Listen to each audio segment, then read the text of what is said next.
Metrópole em Foco está no ar. Eu sou Pedro Nastra e faço companhia a vocês até às 11 horas. Metrópole em Foco, um programa para discutir a cidade que queremos, seus problemas e suas soluções. Transmitido pela Rádio Trianon AM 740, Rádio Universal de Santos AM 810, Metrópole em Foco conta com a participação dos ouvintes que interagem através das redes sociais, pelo facebook.com/Metrópole em Foco, pelo WhatsApp através do número 999276210, pelo e-mail metrópole.trianon@gmail.com e pelo telefone do ouvinte 3289-3580. E você também pode acompanhar Metrópole em Foco e toda a programação da Rádio Trianon pelo site www.radiotrianon.com.br. Metrópole em Foco tem a produção de Duda Júnior, trabalhos técnicos de Sérgio de Souza, montagem e mixagens de Gerson de Lima e direção de Pedro Nastra. Metrópole em Foco, discutindo a cidade que queremos. São Paulo se encontra aqui.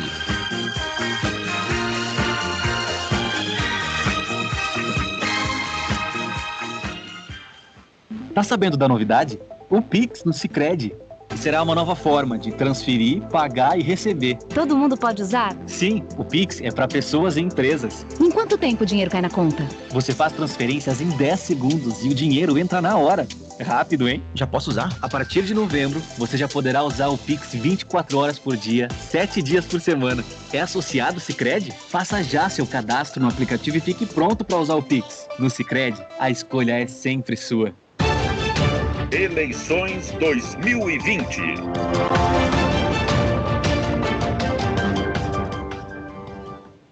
E bom dia. Hoje nós vamos receber aqui o atual prefeito da cidade e candidato à reeleição, o Bruno Covas. Né? Mas eu quero lembrar aqui que o programa Metrópole em Foco, ele que é transmitido pela Rádio Trianon de São Paulo, AM 740, Rádio Universal de Santos, AM 810, ele se dispôs aqui a entrevistar todos os candidatos a prefeito aqui na cidade de São Paulo, nessas eleições 2020. E todos os convidados, todos eles já foram convidados, mas apenas alguns ainda se dispuseram aí a participar dessa série de entrevistas. Bom, dentre eles, alguns nem não chegaram sequer aí a ter seus nomes confirmados ainda aqui pela produção. Bom, debater os problemas do município, apontar as soluções é o foco dessa entrevista. Essas perguntas, é bom lembrar aqui que elas foram formuladas aí a partir dos questionamentos sobre alguns problemas do município e que foram enviados pelos ouvintes, internautas, associações de bairro, entidades representativas das mais diversas áreas, como a saúde, a educação, a cultura, a segurança, infância, idosos, bom, enfim. E todos esses setores que são representativos aqui da sociedade na cidade de São Paulo. E assim, o programa, o Metrópole em Foco, acredita também está aqui verdadeiramente contribuindo aí para um debate mais democrático, né? E temos aí a convicção de que só não basta aí se candidatar e pedir votos. É preciso mostrar ideias, apontar soluções, sustentar suas opiniões aí perante o eleitorado. E agora aí eu acredito que é uma boa chance aí para falar diretamente com o cidadão, com o eleitor, e talvez aí até conseguir passar as suas mensagens e as suas ideias com maior clareza, né? Também bom lembrar aqui que a função de administrar um município é uma responsabilidade enorme, viu? Afinal, é aqui na cidade que a vida acontece de fato. E pensando assim, que o Metrópole em Foco, ele dá continuidade a essa série de entrevistas intitulada A Cidade que Queremos, e direcionada aí aos candidatos à prefeitura da cidade.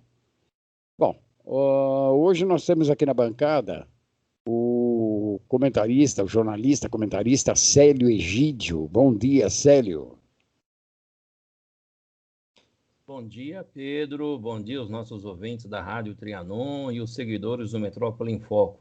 Bom dia também aos nossos amigos internautas que estão aí pela rede nos ouvindo. Ok. Também temos aqui na bancada o Bruno Hoffman. Bruno Hoffman, que é o repórter da Gazeta de São Paulo. Bom dia, Bruno. Bom dia Pedro Nastre, bom dia Célia Egídio. Só para lembrar o ouvinte que amanhã começa o horário eleitoral no rádio e na televisão, então a partir de amanhã a campanha vai começar a ficar de fato mais quente em São Paulo. Obrigado, bom dia a todos. Bom, e eu não sei, o prefeito já está aqui conosco? Já fizemos a conexão aqui com ele? Prefeito Bruno Covas?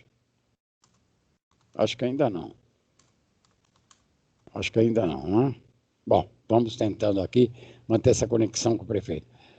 O Célio, o Bruno falou agora aí que amanhã já começa aqui o horário eleitoral gratuito no rádio e na TV. É mais uma forma aí de tentar mostrar para os ouvintes, né? E para os internautas, a população, o eleitorado em geral, né? As suas ideias, colocar um pouco mais as suas ideias aí em prática. Você que é um especialista, Célio, você que é especialista aí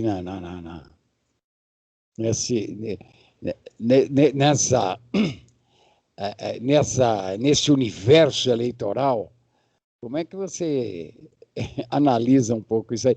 O horário eleitoral gratuito, tem muita gente que não gosta, né?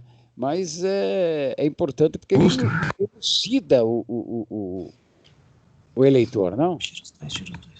Assim, eu acho que, Pedro, o horário eleitoral, né, ele tem uma grande resistência por parcela da população, ou seja, chegou no horário eleitoral, eles vão lá, desligam a televisão, ou mudam de canal, ou vão fazer o café e se afastam da política.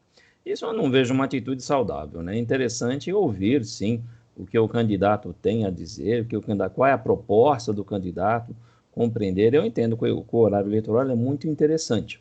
Temos as inserções diárias, né, além dos próprios horários pré-fixados, né, que em algum momento nós temos aí, principalmente as grandes coligações, os grandes partidos. A única diferença, Pedro, eu acho que ele é um pouco limitado, né? O horário eleitoral ele vem como debate nos últimos anos, ele vem se formatando, né? Então você tem quase que uma encenação por parte do candidato e muitas vezes distante daquilo que o povo quer ouvir, né? Então só esse ato aí técnico que vem acontecendo no debate. Mas é um momento interessante, faz parte da democracia esse nosso horário eleitoral. E tem uma questão também, Pedro, que o horário eleitoral, ele perdeu importância, né? Ele perdeu influência na decisão do eleitor a partir do fortalecimento das redes sociais, fortalecimento da internet. Então, hoje o horário já não é mais tão decisivo, né? Mas ainda, claro, tem a sua importância, a televisão tem uma penetração gigante, quase de cobertura total da população, né? Da população em São Paulo, da população brasileira. Sim, Bruno, de fato, o horário eleitoral agora você tem as outras vertentes, né? Que a pessoa já está recebendo posts, aqueles mini-filmes dos candidatos. Então, hoje já tem outro modelo de inserção junto à população. Né? Tem o seu papel, mas não é decisivo mais. Eu acho que é decisiva a posição do candidato perante o eleitor. Bom, vou ver se aí o prefeito Bruno Covas já está aqui conosco conectado. Bom dia, prefeito. Ainda não? Ainda não? Ok. Vamos aguardando aí. Opa. Não, ainda não. Bom, os internautas estão pipocando aqui uma série de perguntas aqui. E dá para fazer até um balanço, né? O Bruno e o Célia que participou aqui durante essa semana aí, nós tivemos aí uma série de entrevistas com os candidatos à prefeitura. Começamos na semana aí com a Vera Lúcia do PSTU. É bom lembrar aqui que nós abrimos espaço para conhecer a proposta de todos os candidatos, independente aí de sua posição nos institutos de pesquisa. Eu acho que isso aí é bem democrático, não, Bruno? Democrático, sim, mas há uma curiosidade nesse ano, né, que a candidata Vera Lúcia, do PSTU, considerada de um partido pequeno, considerado radical por muita gente, ela está na frente de candidatos muito mais mediáticos, né, como o próprio candidato do PT, que a gente entrevistou ontem, o Gilmar Tato, que o Arthur Duval, que a Joyce Hasselmann. Claro que isso, conforme as eleições se aproximam, isso vai mudar, né? Deve mudar. Mas é um fato curioso desse início de eleição, desse início de campanha. Ok. Eu estou tentando aqui falar com a Fernanda de Luca, que é assessora do Bruno Covas, e nós fizemos aí uma, uma conexão antes aí, meio que um off aqui, só para a gente fazer o teste, e estava tudo ok, né? Vamos ver se agora entramos aqui com o prefeito Bruno Covas, agora sim. Agora nós temos prefeito Bruno Covas, também candidato à reeleição aqui na cidade de São Paulo. Mas eu já dei mais ou menos uma pincelada aqui, prefeito. Bom dia, prefeito. Bom dia, Pedro. Bom dia, Xará Bruno. Bom dia, Célio. Bom dia para você, ouvinte. Bom dia para você, internauta. Prazer falar com vocês.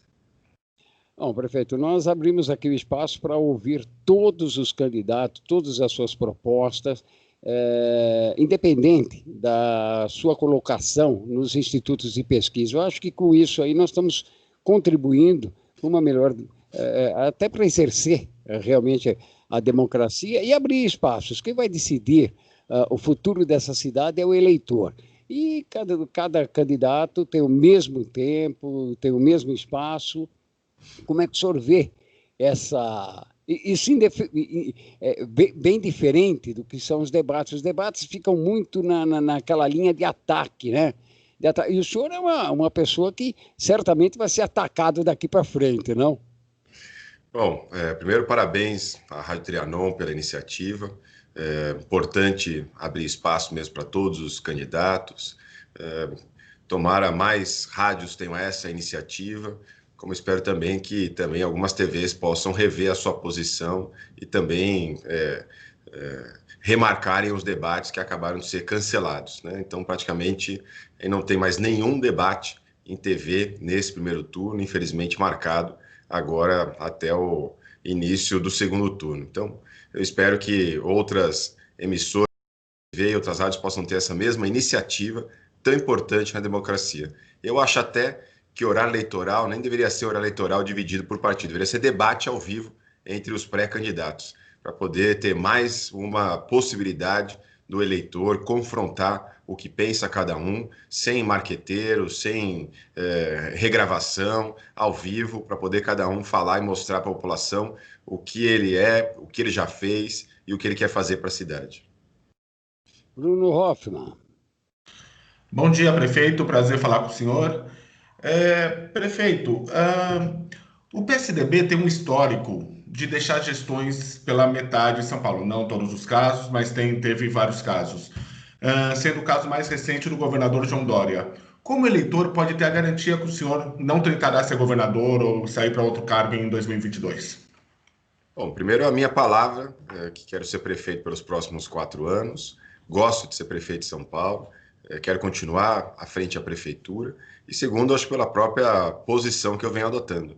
Quem está estadualizando ou nacionalizando a discussão, muito mais interessado em eleição para governador ou presidente, não sou eu nessa disputa. Você vai ver quem são os candidatos que estão muito mais preocupados com 2022 do que eu. Então, a minha preocupação é com a cidade de São Paulo, eu tenho discutido temas da cidade de São Paulo, e você vê outras candidaturas querendo nacionalizar o tema, ou fazendo um terceiro turno de 2018, ou querendo antecipar a eleição de 2022. Certamente são esses que estão muito mais preocupados e que têm muito mais interesse na eleição para governador e para presidente. Célio Gídio. Célio. Bom dia, prefeito, bom dia, Bruno, bom dia, Pedro. Candidato, né, o prefeito, agora temos essa dupla função, né, ou seja, durante o expediente prefeito, à noite candidato. Vamos lá perguntar um pouco sobre o candidato e depois sobre o prefeito. No segundo turno, se houver, né, quem subirá no palanque com Bruno Covas ou quem descerá do palanque? No segundo turno, primeiro a luta é para ir para o segundo turno, né? Não tem ainda nenhum candidato que tem vaga garantida no segundo. Ainda tem muita água para passar debaixo dessa ponte. Quando você olha a pesquisa espontânea, a gente vê que mais da metade da população ainda não sabe em quem vai votar. Ainda é um contingente muito grande de pessoas indecisas no primeiro turno. No segundo turno, caso a gente passe para o segundo turno, vamos, claro, buscar o apoio daqueles que não foram para o segundo turno. Nenhum problema em relação a isso. O apoio se constrói em cima de um programa para a cidade de São Paulo. É assim que a gente construiu uma ampla aliança de 11 partidos para poder governar a cidade de São Paulo, e vamos buscar o apoio daqueles que não foram para o segundo turno, para que a gente possa ampliar ainda mais nosso programa de governo, com propostas que tenham relação com a população, com pessoas que também representam segmentos importantes da população, para poder ter uma proposta de governo que fale com a maioria da população e aí ser eleito em segundo turno. Bom, perfeito. O senhor falou aí que ainda não tem nada resolvido, é fato, e que o eleitor ainda também não sabe em quem votar. Um levantamento que foi feito pela Paraná Pesquisas e foi divulgado no início do mês no início do mês aqui, mostra que quase 64% do eleitorado ainda também não sabe em quem votar, né? E entre os que já decidiram o seu voto, 7,2% dos entrevistados disseram que querem reeleger Bruno Covas. Aí, Celso Russomano e Guilherme Boulos, eles estão dividindo aí uma segunda colocação com menos da metade desse percentual, ou seja, estão aí com 3,6%. Né? O senhor, como prefeito da cidade, lógico, tem é uma pessoa muito mais conhecida e até pelas atuações, né, como prefeito. Como é que o senhor vê esses números e esse número de eleitores que ainda estão indecisos ou até não querem votar? Bom, a população cada vez mais consciente e preocupada, não está decidindo por conta de pressão, não está decidindo por conta de fatores menores, quer saber exatamente o que pensam cada um dos candidatos. Você vê a repercussão que teve o único debate que nós tivemos na TV, quando era de grandes pessoas repercutindo o que elas viram, como é que elas leram cada um dos candidatos. Eu espero que as pessoas possam realmente refletir, analisar. Agora, a nossa estratégia de campanha é a mesma, independente de ter 7, 1, 18, 15, 12, enfim, independente de quem seja adversário, quem não seja, nossa estratégia é falar sobre o que fizemos ao longo dos últimos 4 anos, sobre as ações que nós realizamos, com a entrega de 12 novos CELs, 8 novos hospitais, renovação de 40% da frota de ônibus, e aí mostrar o que queremos fazer pelos próximos 4 anos. Mas não vamos nacionalizar o debate, não vamos atacar os outros candidatos. A nossa linha e nossa estratégia, independente de pesquisa, a pesquisa não vai pautar a nossa estratégia de campanha. Bruno Hoffmann. Prefeito, o candidato Arthur Duval, ele marcou o início da sua campanha com críticas fortes ao padre Júlio Lancelotti. E o padre Júlio Lancelotti trabalha com a população de rua e tem críticas também à gestão municipal. Eu queria saber a sua visão, a visão do senhor sobre o trabalho do padre Júlio Lancelotti. Olha, vem de Santo Agostinho a máxima: prefiro os que me criticam porque me corrigem aos que me adulam porque me corrompem. As críticas que o padre Júlio faz podem ser justas ou injustas, não importa. Ele nunca pediu nada para ele. Ele sempre que vem aqui falar comigo, ele vem reivindicar para a população em situação de rua.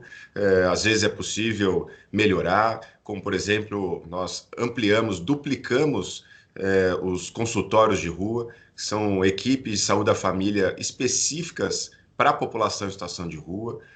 Acabamos de tornar um dos hospitais que nós inauguramos esse ano, o Hospital Santa Dulce dos Pobres, que fica na Bela Vista, como hospital referência para a população em situação de rua, não apenas para poder ter um local com uma equipe mais preparada, qualificada, para atender reivindicações e questões que são específicas da população em situação de rua, que tem mais DST, que tem mais problemas respiratórios, que tem mais problemas de saúde mental, mas também para qualificar toda a nossa rede municipal, todos os nossos 1.000 pontos espalhados pela cidade, entre UBS, CAPES, para poder atender bem a população em situação de rua. Já chegamos a 24.000 vagas nos abrigos municipais, vagas específicas para mulheres, vagas específicas para família, vagas específicas para morador em situação de rua idoso, vaga específica para morador em situação de rua com deficiência física. Ou seja, a gente tem ampliado a nossa atuação E o Padre Júnior é uma pessoa muito querida, por mais que ele possa fazer críticas, às vezes críticas ácidas, é a pessoa necessária, que luta pelos mais necessitados e que nunca pediu para ele. Célio Egídio. Candidato, com relação à gestão da pandemia, né, tem muitas críticas em todos os jornais a respeito dos atos cometidos pela Prefeitura de São Paulo nesse período. Primeiro com bloqueio de vias, rodízio 24 horas e uma série de medidas que muitos entenderam que não foram exitosas e, pelo contrário, prejudicaram aí todo o processo aí de tentativa, né, de diminuição da infecção das pessoas. O que o Bruno Covas pode criticar, candidato, criticar o prefeito Bruno Covas com relação a esses atos? Bom, primeiro que é muito fácil ser engenheiro de obra pronta. Atravessar uma pandemia, que é a maior crise sanitária dos últimos 100 anos, sem um manual que pudesse dizer qual é o comportamento desse vírus, é uma dificuldade muito grande, mas em nenhum momento eu me omiti, em nenhum momento deixei minha responsabilidade de lado para cuidar da saúde de 12 milhões de pessoas. O bloqueio mostrou, inclusive, a dificuldade de se implementar um lockdown.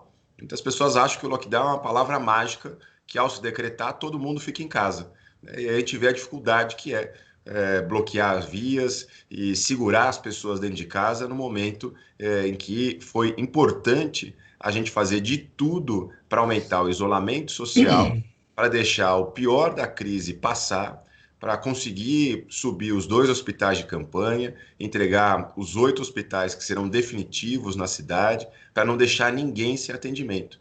Nós não tivemos na cidade de São Paulo cenas que nós vimos no Brasil e mundo afora, do médico escolher quem era entubado e quem não era entubado. Da ambulância ficar rodando para achar uma lei de UTI disponível, porque não tinha lei de UTI. Aqui na cidade, todo mundo que buscou atendimento foi atendido. O rodízio, por mais duro que ele tenha sido, ele ajudou a mudar uma tendência que a gente tinha no mês de abril, de redução do isolamento social. O isolamento voltou a aumentar em maio, quando ele foi implementado. Conseguimos segurar o isolamento a ponto de, em junho, 3 semanas depois, começar a ter a flexibilização na cidade de São Paulo, ainda com alguns poucos estabelecimentos, mas já foi iniciado no mês de junho, no mês seguinte.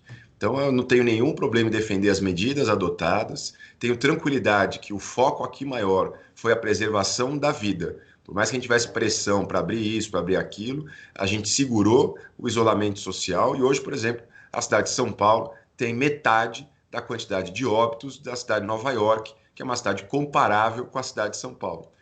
Somos a 16ª capital entre as 27 capitais, quando se compara a relação de óbitos por 100 mil habitantes. Infelizmente, ainda temos muitas vidas que foram perdidas durante esse momento dessa pandemia, mas salvamos uma quantidade imensa de pessoas por conta das ações adotadas aqui na prefeitura.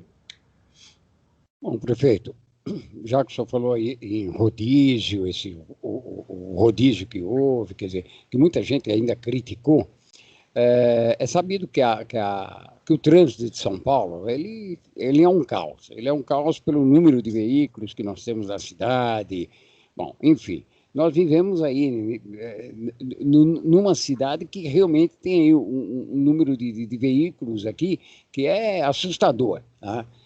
Em paralelo, nós temos aí os outros modais aí, que são bicicleta. Parece que as pessoas começaram a aderir um pouco mais, né?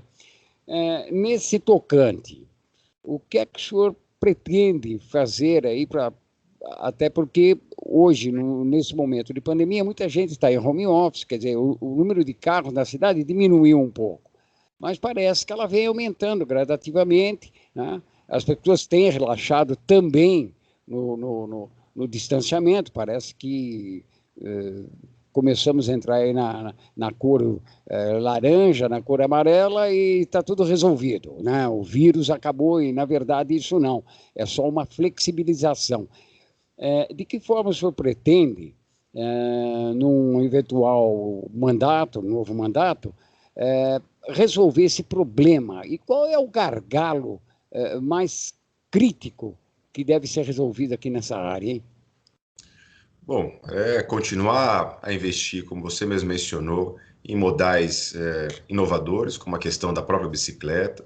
Eu não tenho nenhuma crítica às ciclovias em si.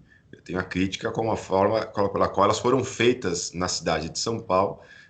A gestão passada resolveu criar a ciclovia da mesma forma que se joga orégano em pizza.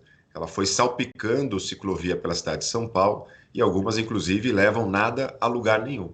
Então, nós fomos requalificando as ciclovias aqui, retirando algumas que não tinham nenhuma utilização, com a colocação de outras, fazendo a interligação nas estações de trem, metrô na cidade de São Paulo, para que elas possam abastecer a rede de trem de metrô. Muito mais importante do que quilômetros de ciclovias é a utilização destas ciclovias. Ainda assim, também queremos aumentar a quantidade de ciclovias na cidade de São Paulo, com obras estruturantes, para que elas passem pelo corredor central, para que elas não fiquem atrapalhando também o comércio na cidade de São Paulo, ampliação de corredores. Nós também tivemos que requalificar os corredores da gestão passada, porque foram feitos apenas pintando uma faixa no chão, sem preparar o asfalto para que os ônibus pudessem passar.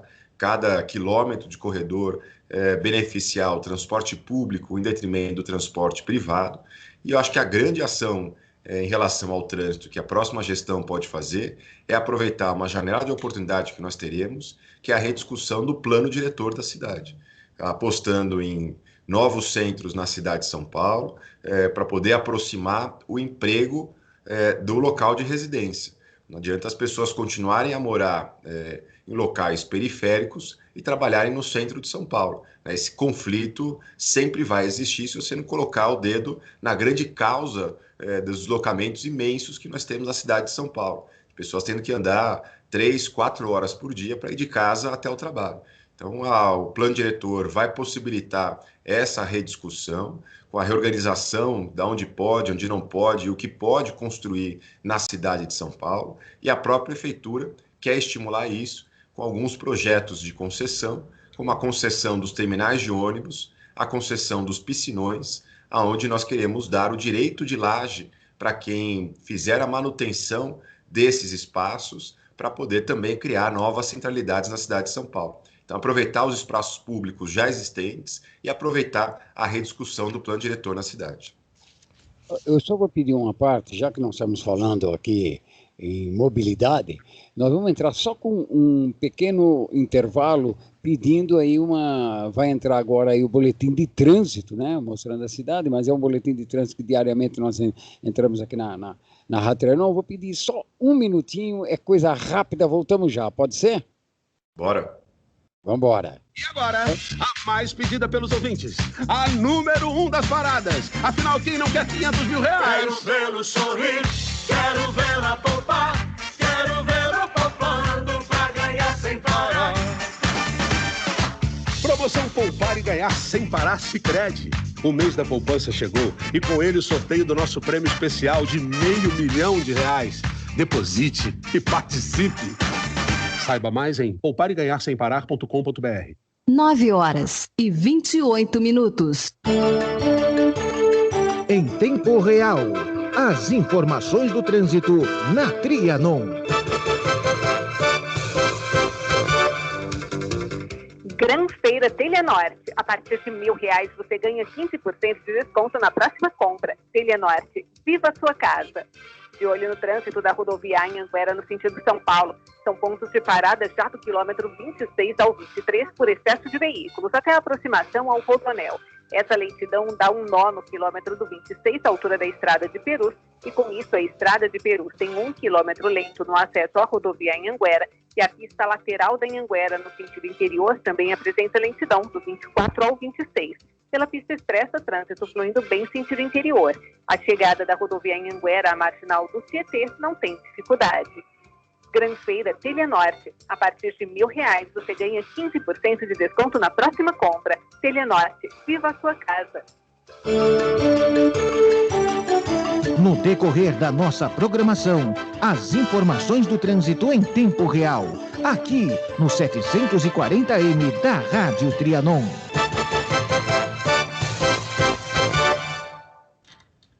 Rádio Trianon AM 740. Informação, prestação de serviço, utilidade pública. As matrículas para o Colégio Objetivo já estão abertas. O Objetivo tem mais de 50 anos presente no ensino dos seus filhos, na educação infantil, nos ensinos fundamental e médio e também no pré-vestibular. E foi eleito o melhor colégio e o melhor curso de São Paulo, segundo o Datafolha. Colégio Objetivo, educação de qualidade. Acesse objetivopertodevocê.com.br. Em toda a caminhada, há sempre um objetivo. Feitos Assessoria, assessorando o crescimento do seu negócio. Assessoria contábil e fiscal, assessoria em administração de pessoal, legalização de empresa, declarações de imposto de renda, pessoa física e jurídica, licenças CETESB, bombeiros e prefeitura. Entre em contato conosco. Telefone 4705-5107. WhatsApp 99538-8523, 95297-6359 ou pelo e-mail contato@feitosassessoria.com.br. Avenida das Conchas, 678, Cidade de São Pedro, Santana do Parnaíba. Se você tem dúvidas ou quer receber orientações sem compromisso, consulte a Feitos Assessoria. Rádio Trianon AM 740. Informação, prestação de serviço, utilidade pública. Só podia ser aqui, na Rádio Trianon de São Paulo e Universal de Santos. Trianon. Eleições 2020.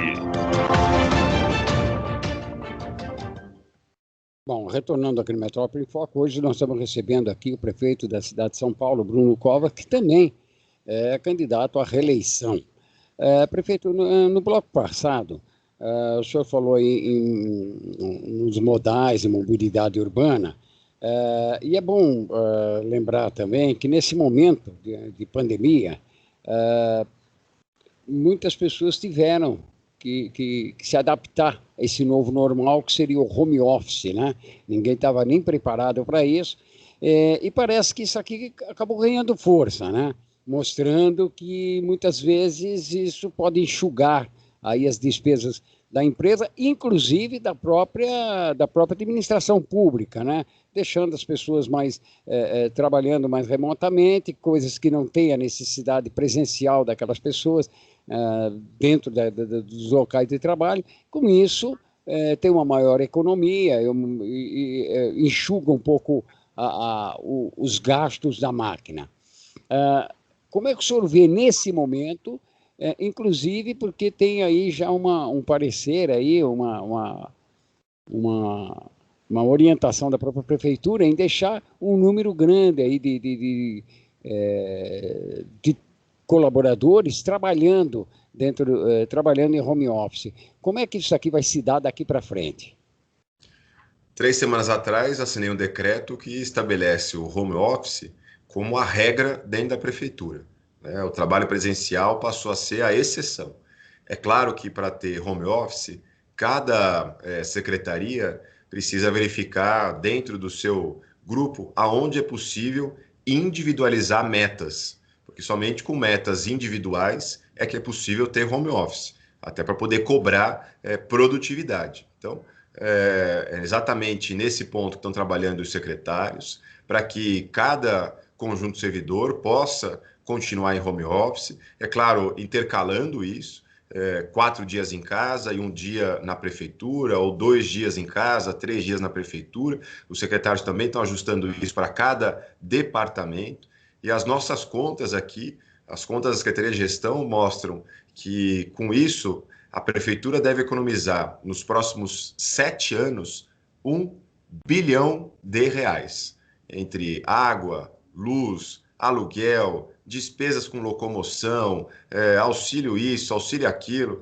R$1 bilhão de economia pelos próximos 7 anos, caso a gente consiga manter hoje o que nós temos de servidores em home office. Lembrando, inclusive, que o decreto deixa bem claro que isso não vale para cargo em confiança, para não ter nenhuma tipo de dúvida de que carguem confiança, vão ficar em casa fazendo política, vão ficar à disposição de vereador, vão ficar à disposição de quem quer que seja para fazer política, o que não é, a necessidade e não é a vocação e não é a finalidade de um cargo na administração pública. Mas, para todo o restante, fica garantido esse direito de permanecer em home office, o que dá muito mais qualidade de vida, as pessoas diminuem o tempo no trânsito, melhora a cidade como um todo. Você veja a diminuição que nós tivemos nos meses de abril e maio de doenças respiratórias na cidade de São Paulo por conta da melhoria na qualidade do ar, né? Então, isso gera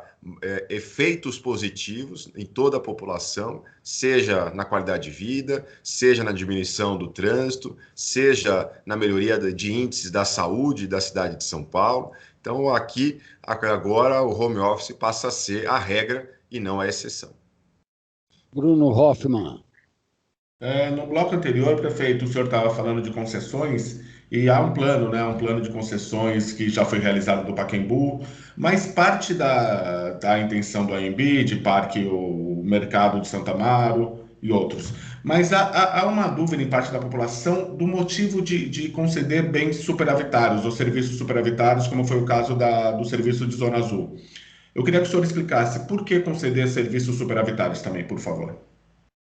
Bom, quando a gente passa para a iniciativa privada, a gente passa a responsabilidade e a gestão de poder cuidar de bens públicos, mantendo, claro, isso como uma propriedade da prefeitura.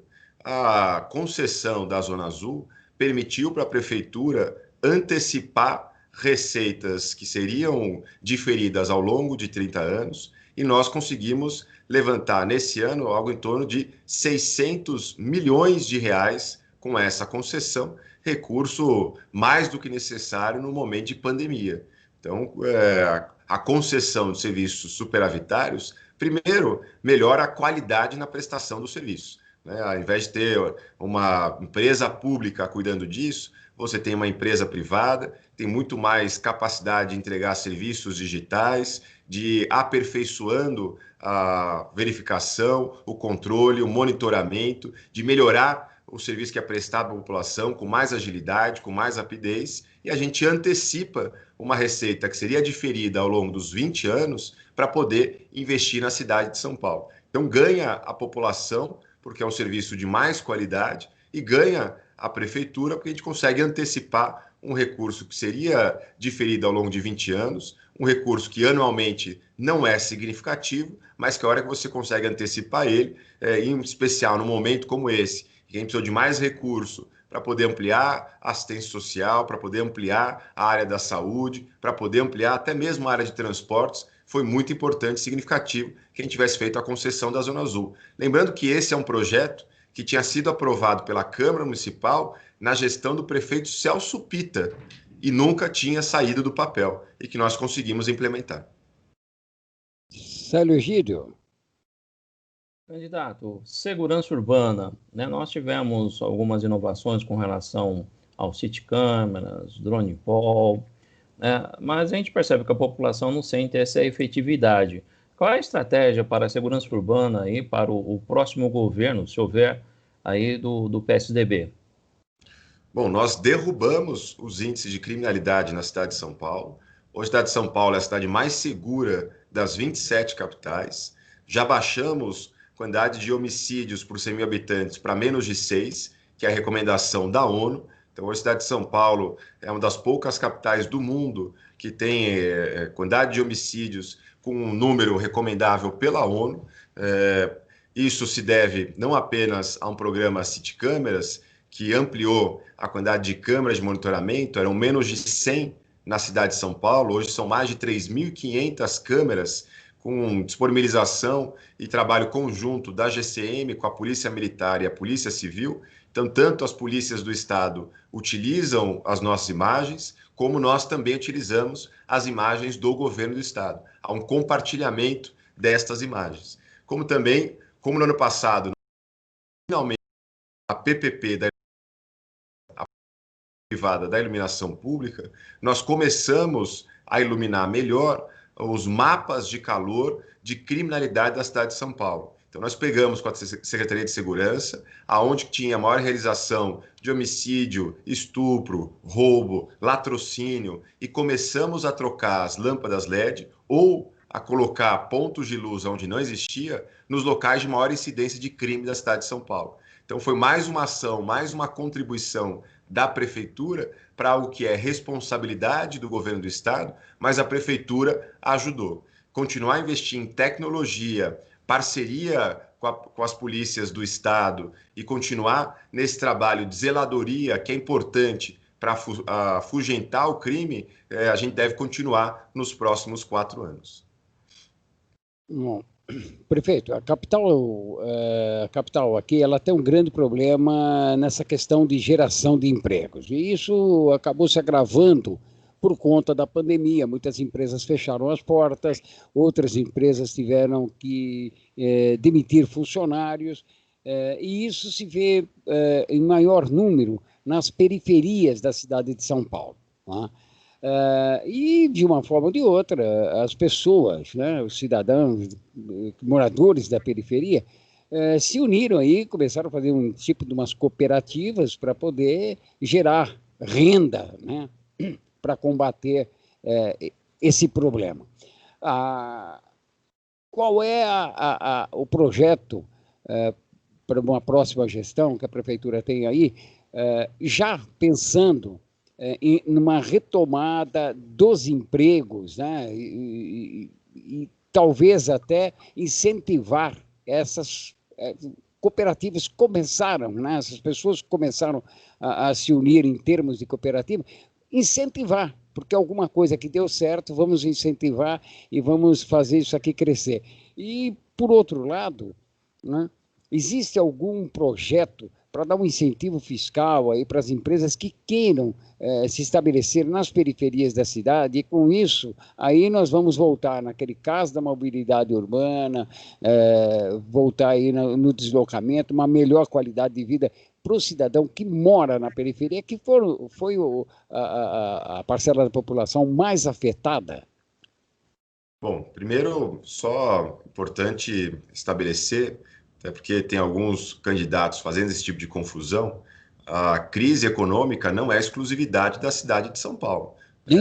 Todas as cidades estão enfrentando isso, o mundo está enfrentando este problema, né? Parece que só na cidade de São Paulo tem desemprego. Não, infelizmente, esse é um problema que o mundo está tendo que enfrentar. A retração econômica prevê que a gente deve reduzir o PIB brasileiro em 5% nesse ano de 2020. Então, esse é um problema de todas as cidades. A Prefeitura, a meu ver, precisa atuar em 2 grandes frentes. A primeira delas, inclusão, a segunda, competitividade. Então, inclusão, aumentando as frentes de trabalho, dando oportunidade para as pessoas, aumentando qualificação profissional, né? O orçamento que eu enviei à Câmara para o ano que vem, apesar de ter uma redução do orçamento geral, nós vamos ter um aumento de praticamente 25% da Secretaria de Desenvolvimento Econômico e Trabalho, exatamente para poder focar em qualificação profissional e frente de trabalho. Prefeitura contratando as pessoas por 6 meses, dando qualificação, uma bolsa de estudos para poder ajudar as pessoas num momento de crise como essa. E aumentar, porque muitas vezes a gente tem a disponibilização de vagas, mas as pessoas não têm a qualificação necessária para obter essa vaga. Na parte de competitividade, é continuar investindo em desburocratização, né? O prazo médio para se obter um alvará na cidade de São Paulo, que era de 11 meses, agora é de 4 meses. O prazo para se abrir uma empresa, que era de 120 dias, agora é de 2 dias e meio. Então, vamos continuar a investir na desburocratização para poder facilitar e aumentar a competitividade da cidade de São Paulo com outras cidades. Lembrando que a cidade de São Paulo compete, quando atrai investimento, não apenas com Guarulhos, Osasco, Santo André e Campinas. Ela compete com Londres, ela compete com Singapura, ela compete com Madrid, ela compete com as grandes capitais na atração de várias empresas internacionais. Benefícios fiscais é importante, mas a gente já tem alguns aqui na cidade. Nós temos benefícios fiscais na zona leste de São Paulo, benefícios fiscais no extremo sul da cidade, na região de Parelheiros, benefícios fiscais lá na área da Cantareira. A gente já tem isso aqui na cidade, mas é preciso reorganizá-los porque eles não estão sendo eficientes para poder atrair mais empresas para a cidade de São Paulo. E apostar numa das maiores vocações da cidade de São Paulo, que é a economia criativa, né? É o setor cultural, é o setor de eventos, é a gastronomia, são os games, toda a área de informática e tecnologia, startups, né? Esse é um grande setor, não apenas vocação da cidade de São Paulo, que é uma cidade vocacionada à área de serviços, mas também é o setor que consegue agregar o jovem e a população de periferia. Como você mesmo mencionou, tem um índice ainda maior de desemprego quando a gente olha a população de periferia e o jovem de periferia. É praticamente o triplo do que é a média da cidade, que esse ano está batendo aí 14% de desemprego por conta dessa grande recessão que a gente vive. Bruno Hoffman. Prefeito, o candidato Gilmar Tato, em entrevista ontem aqui, chamou o senhor, abre aspas, de mentiroso, pelo senhor ter dito que o ex-prefeito Fernando Haddad deixou um rombo de 7 bilhões de reais na economia da prefeitura, nos cofres da prefeitura.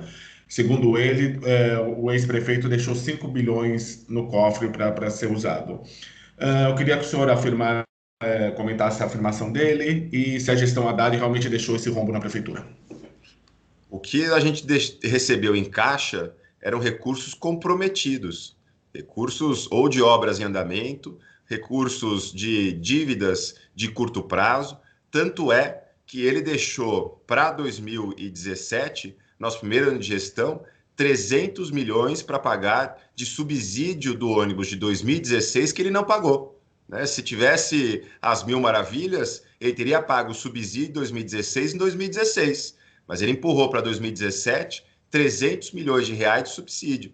O rombo orçamentário que nós recebemos em 2017 foi por conta de um orçamento mal planejado, mal feito, que entre receitas superestimadas, ou seja, se previa receber além daquilo que a prefeitura efetivamente recebeu, e despesas não previstas, ou seja, se sabia que iria gastar em algumas áreas mais do que estava previsto, essa diferença entre receitas superestimadas e despesas não previstas tinha um rombo de 7 bilhões de reais. Então, nós tivemos que, ao longo do ano de 2017, reorganizar o nosso orçamento que nós recebemos para poder chegar no fim do ano no 0 a 0.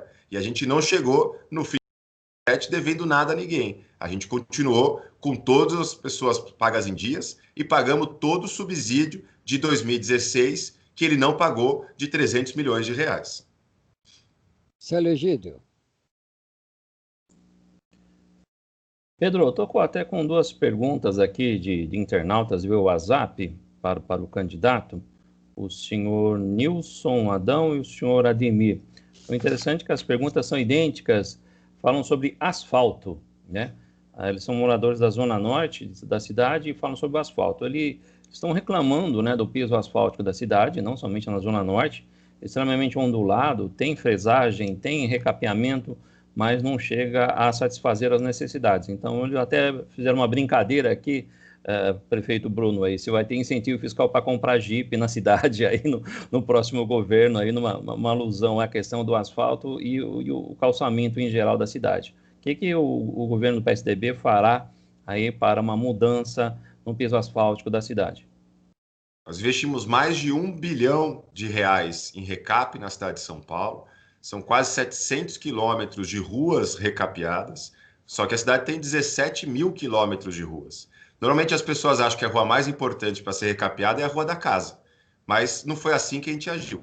Nós colocamos e desenvolvemos, junto com professores da USP, um aparelho que nós colocamos em vários carros da cidade de São Paulo, que passaram a rodar a cidade, e hoje eu tenho aqui na prefeitura um mapa, rua a rua da cidade de São Paulo, quais trepidam mais e quais trepidam menos.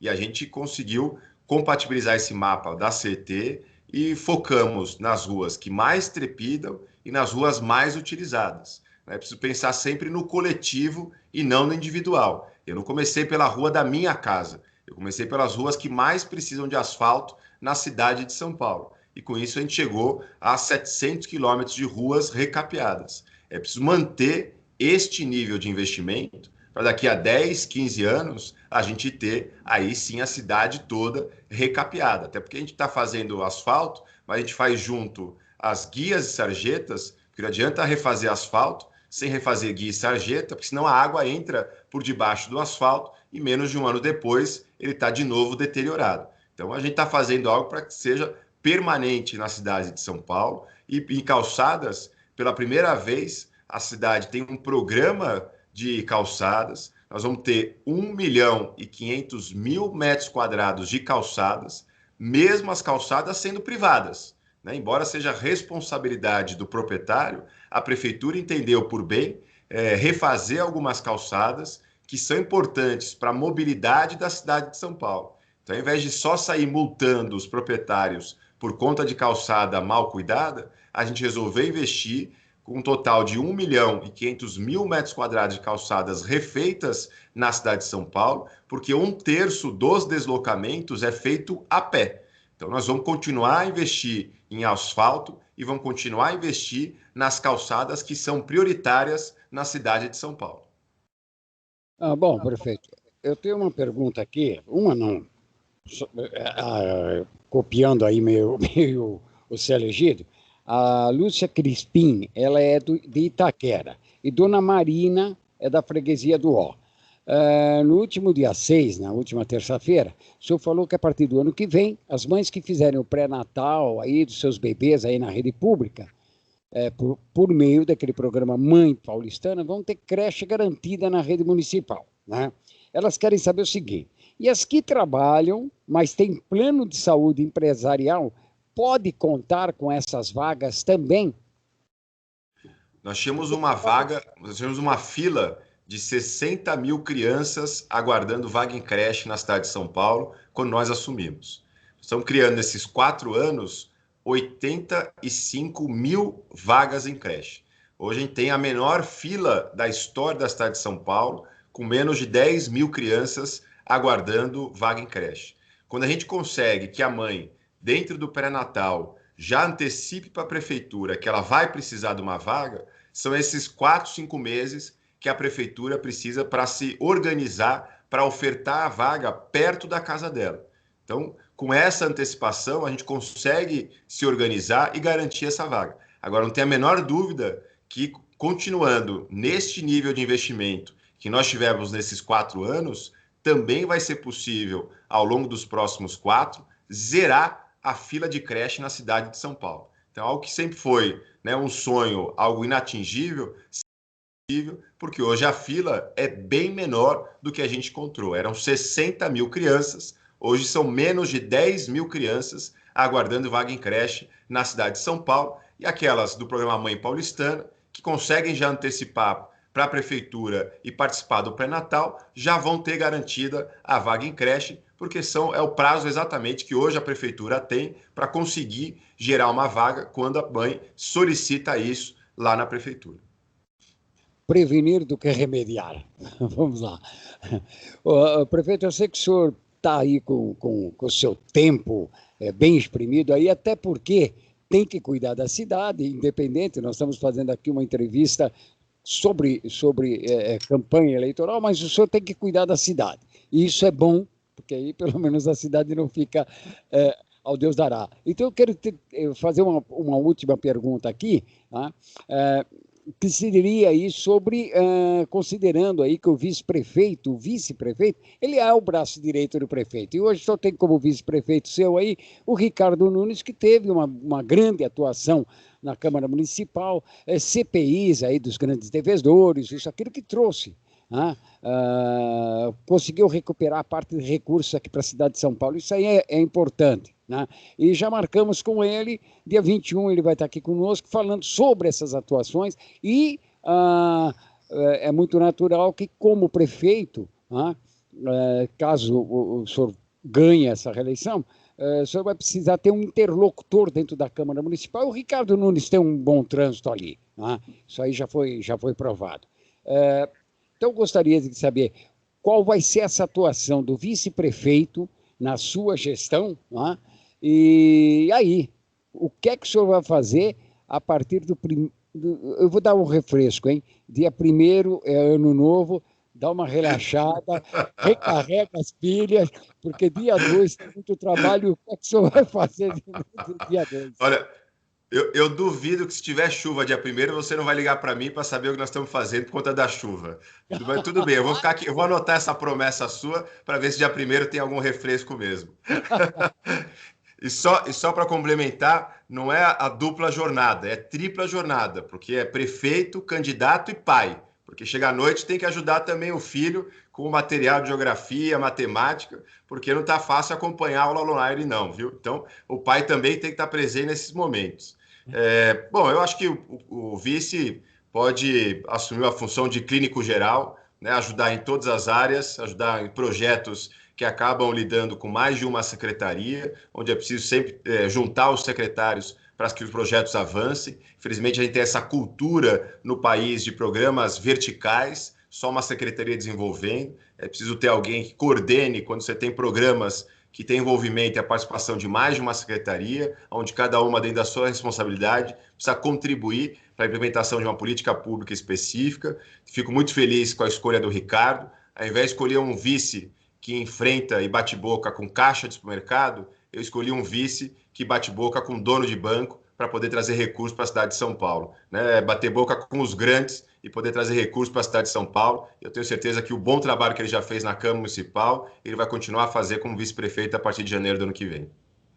Perfeito. E gostaria também já de deixar o convite, né? Como nós fizemos o convite para o Ricardo Nunes, já acertamos com ele para o dia 21, um pouquinho antes das eleições, se puder participar novamente aqui de um bate-papo, e aí nós passamos perguntas dos nossos ouvintes, dos internautas, o senhor responder um pouco antes das eleições para ficar alguma coisa um pouco mais fresca. Eu não sei se a gente vai tentar acertar aí com a Fernanda, né, a sua agenda, mas acredito que dá, né, prefeito? Olha, um jeitinho. Eu estou sorrindo, mas a Fernanda está olhando feio aqui do meu lado, viu? Olha, ela é casada com um grego que é bravo. Ela vai mandar o grego aí falar com você. Então, cuidado com a Fernanda. Ela não ela faz cara de boazinha, mas ela, quando fica brava, cuidado, viu, Pedro? Mas por mim, tudo bem. Vamos ver se a Fernanda topa. Se eu for, foi porque eu aceitei. Se eu não for, é porque a Fernanda não deixou.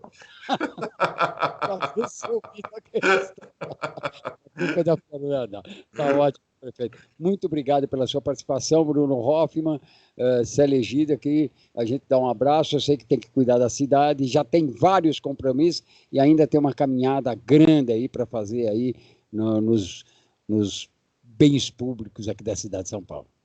Obrigado, que agradeço a oportunidade. Parabéns mais uma vez à rádio por essa iniciativa e dá tchau aqui a todos que estão nos ouvindo, pedindo a confiança e o voto no 45, dia 15 de novembro. Muito obrigado.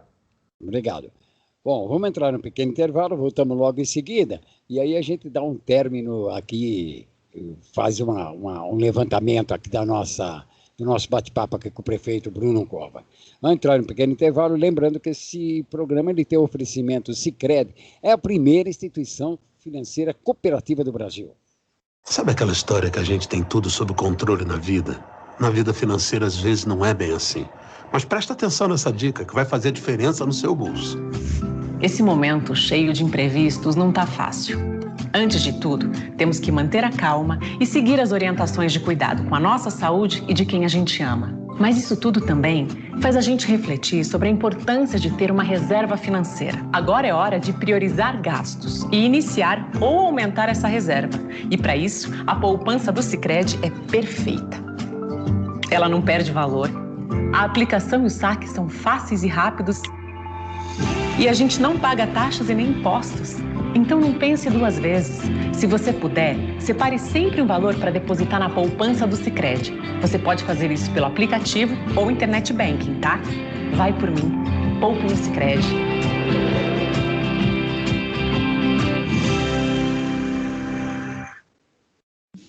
Há 8 anos consecutivos, Unip é a universidade particular preferida do mercado profissional, conforme ranking universitário Folha. Isenção na matrícula e 50% de desconto de agosto a dezembro para você começar a estudar ainda neste semestre com aulas online ao vivo. E mensalidades a partir de R$ 199. Confira o regulamento no site e faça o vestibular online gratuito. Unip, qualidade comprovada. Feitos Assessoria, assessorando o crescimento do seu negócio. Assessoria contábil e fiscal, assessoria em administração de pessoal, legalização de empresa, declarações de imposto de renda, pessoa física e jurídica, licenças CETESB, bombeiros e prefeitura. Entre em contato conosco. Telefone 4705-5107. WhatsApp 99538-8523, 95297-6359 ou pelo e-mail contato@feitosassessoria.com.br. Avenida das Conchas, 678, Cidade de São Pedro, Santana do Parnaíba. Se você tem dúvidas ou quer receber orientações sem compromisso, consulte a Feitos Assessoria. Ouça todas as quintas-feiras a partir das 15 horas. Duas na Tri, um programa a serviço da educação. Apresentação de Silvia Vinhas e Malu Mota. Uma parceria da Rádio Trianon, Unip e Objetivo. Martins Araújo. Rompendo Fronteiras. Alô, amigos da Trianon, gente e luz brasileira. Agora, eu, Martins Araújo e Adriana Campaúva estaremos apresentando Portugal dentro de nós às quintas-feiras, das 21 às 22 horas, aqui na Rádio Trianon e Universal de Santos, AM 810. Contamos com a audiência de todos vós neste programa de variedades.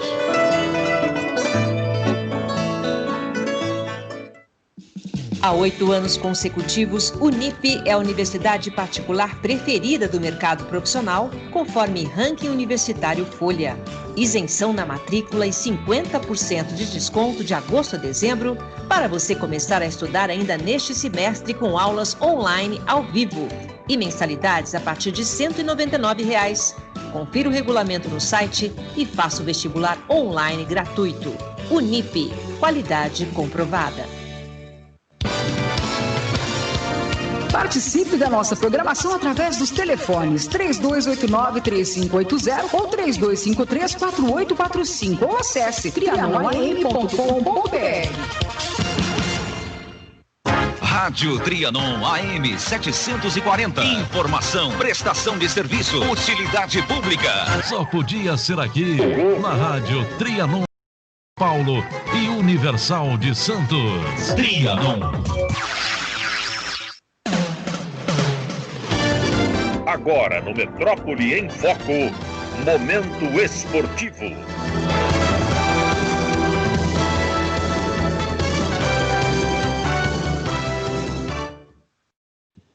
Bom dia! Alô? Oi? Célio?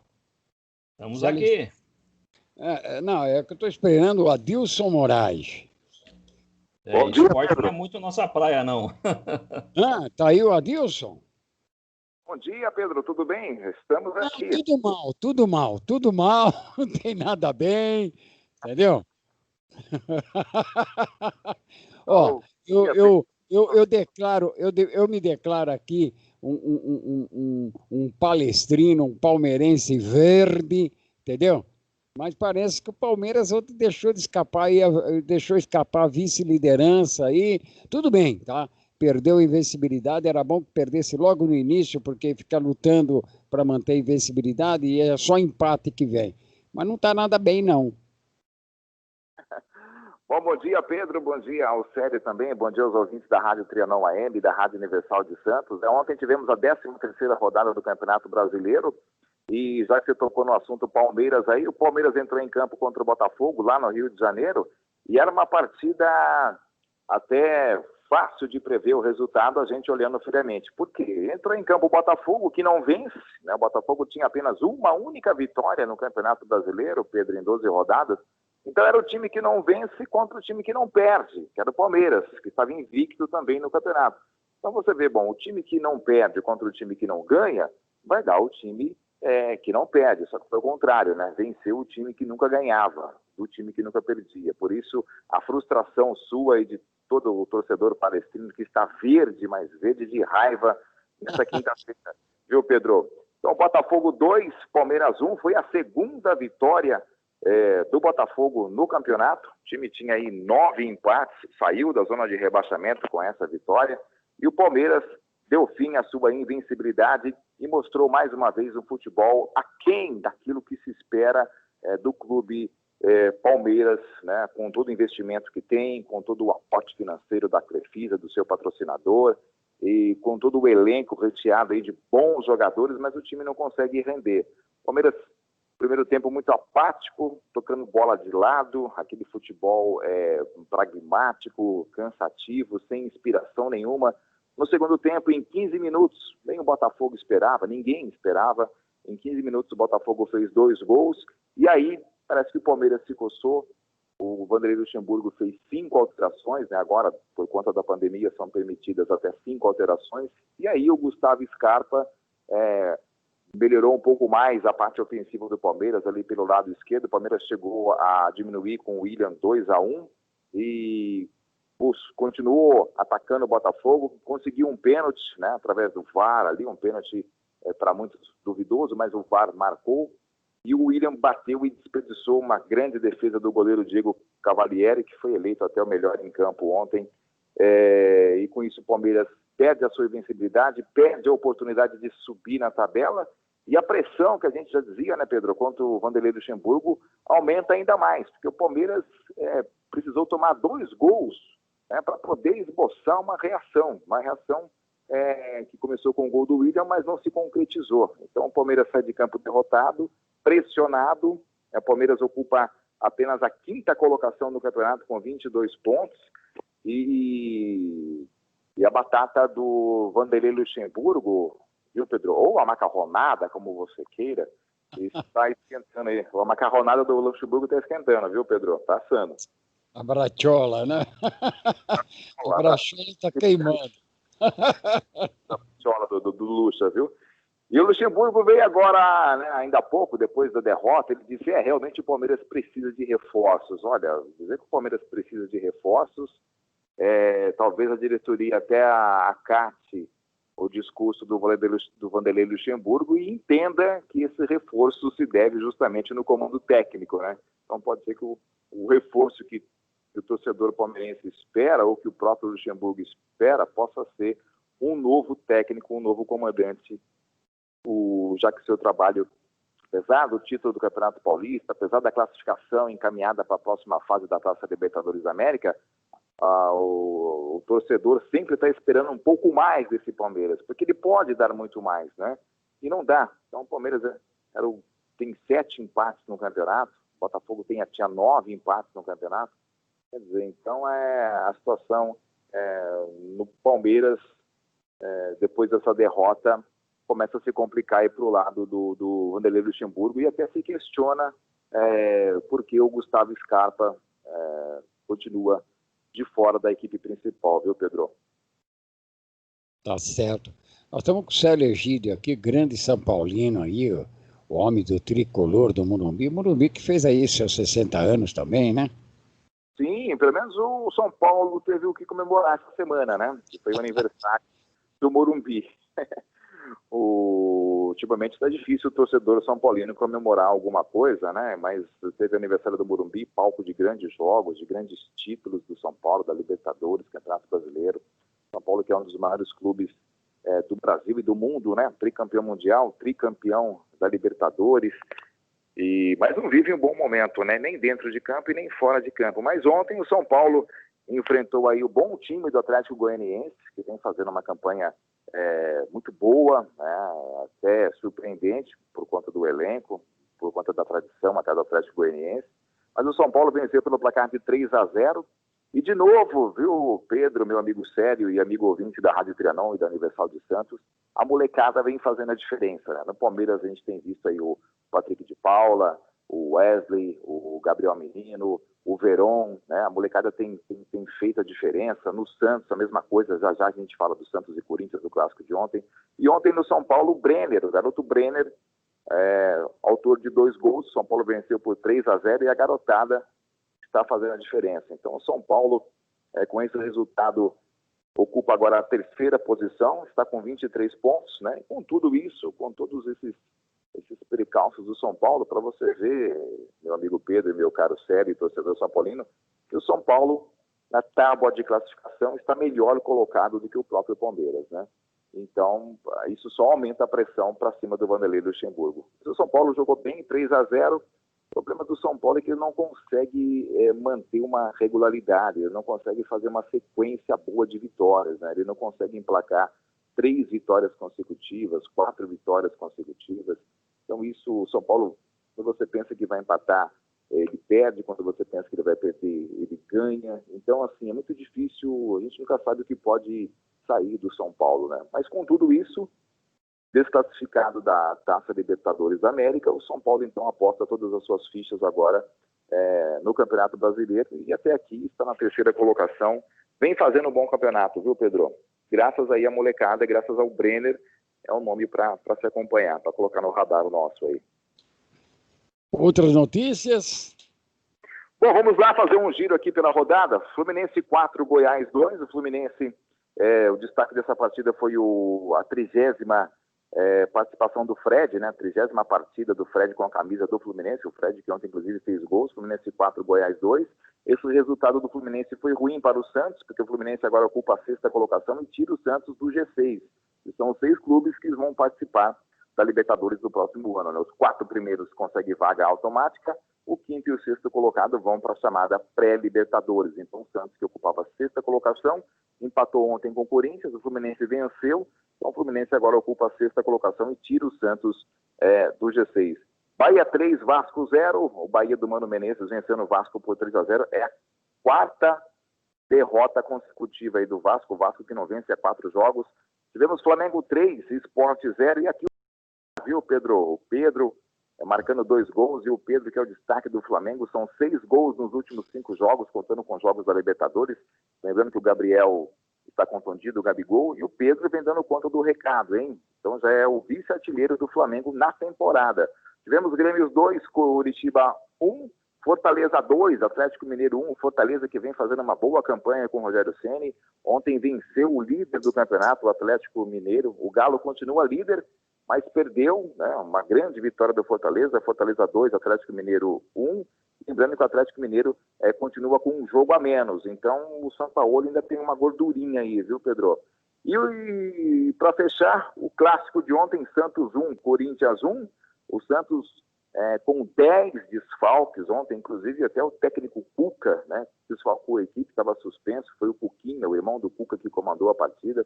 E o Santos todo remendado contra o Corinthians também, que não vem fazendo uma boa campanha. O Corinthians que há muitos jogos não marcava sequer um gol.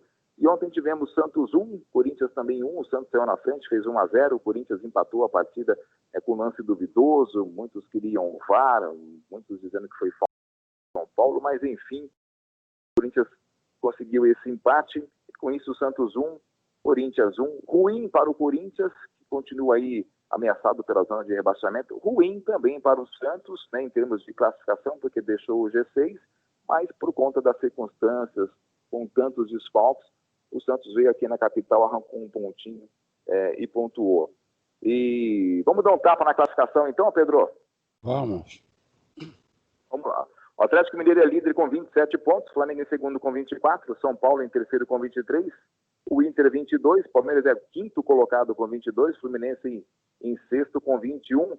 Esses são os clubes que fecham o G6. Os paulistas que seguem o Santos na sétima colocação com 21, o Corinthians é o 13º com 15 pontos, na zona de rebaixamento o Ceará com 12, Curitiba 12, Bragantino 12 e na última colocação o Goiás. Lembrando que hoje Bragantino e Ceará entram em campo, então uma vitória do Bragantino, o Bragantino iria a 15 pontos e se igualaria ao Corinthians, né? Uma vitória do Ceará, a mesma coisa, o Ceará iria a 15 pontos e se igualaria ao Corinthians. Então a situação do Corinthians ainda não é confortável, viu, Pedro? E para fechar, amanhã nós temos aí de volta os jogos das eliminatórias para o Mundial, né, para a Copa do Mundo Mundial de 2022, e amanhã temos o Brasil e Bolívia, o time do Tite em campo contra a Bolívia, buscando mais uma classificação para mais um Mundial, viu, Pedro? E com isso nós fechamos aí a nossa participação.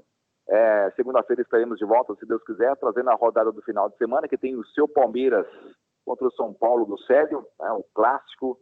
Vocês quiserem fazer esse vai ser bom. Uma aposta, apostar algum churrasco, alguma coisa, convidar a equipe do Metrópole em Foco, eu tô dentro, viu? Não tem erro, não. Ô, Pedro, posso compartilhar uma notícia pro Adilson aí? Pode. Adilson, não, como o esporte em si, ele não é minha área, você sabe disso, que a nossa área aqui seria mais pro direito, né, Pedro? E aí fomos convidados para assumir como auditor do Tribunal de Justiça Desportiva para a Liga de Futebol de Salão, né? Então seria o segundo grau aí da Justiça Desportiva para analisar as comissões disciplinares aí pelo estado todo, para São Paulo.